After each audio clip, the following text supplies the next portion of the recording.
From the rising of the sun to its going down, the Lord's name is to be praised. Let us open our hearts to his presence and listen for his voice in the stillness of this evening hour. Our evening sacrifice, the Desire of Ages, chapter 8, the Passover visit, September 18th.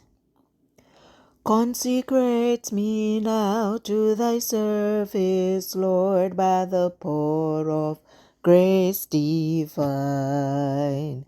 Let my soul look up with a steadfast hope, and my will be lost in thine.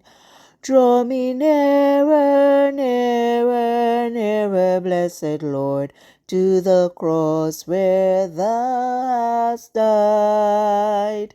Draw me nearer, nearer, nearer, blessed Lord, to thy precious bleeding side. This chapter is based on Luke 2, verse 41 to 51.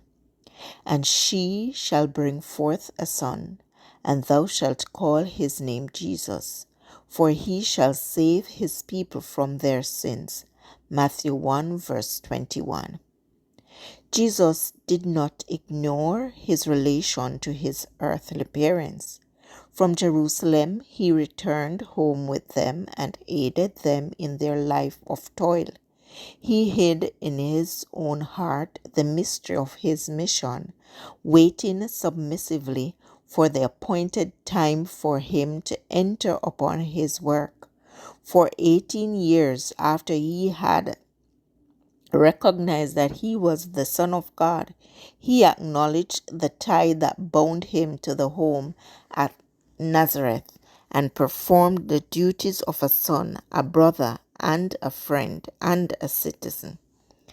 As his mission had opened to Jesus in the temple, he shrank from contact with the multitude. He wished to return from Jerusalem in quietness with those who knew the secret of his life. By the paschal service, God was seeking to call his people away from their worldly cares and to remind them of his wonderful work in their deliverance from Egypt. In this work, he desired them to see a promise of deliverance from sin. As the blood of the slain lamb sheltered the homes of Israel, so the blood of Christ was to save their souls, but they could be saved through Christ only as by faith they should make his life their own. There was virtue in the symbolic service only as it directed the worshippers to Christ as their personal Saviour. God desired that they should be led to prayerful study and to meditation in regard to Christ's mission. But as the multitudes left Jerusalem, the excitement of travel and social intercourse too often absorbed their attention, and the service they had witnessed was forgotten. The Saviour was not attracted to their company. As Joseph and Mary should return from Jerusalem alone with Jesus, he hoped to direct their minds to the prophecies of the suffering Saviour.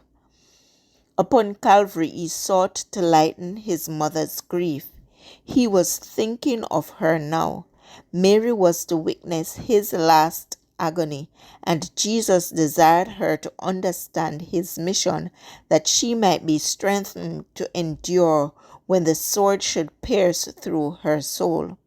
As Jesus had been separated from her, and she had sought him sorrowing 3 days, so when he should be offered up for the sins of the world, he would again be lost to her for 3 days. And as he should come forth from the tomb, her sorrow would again be turned to joy.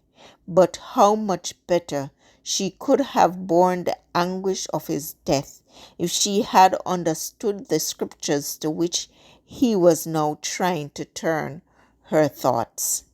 This passage was taken from The Desire of Ages, pages 82 and 83, Pacific Press Publishing Association, Copyright 2005 or evening sacrifice September 18th. I encourage you to connect with God and receive strength to overcome obstacles each day. Thank you for listening. Please join us tomorrow as we offer up our evening sacrifice.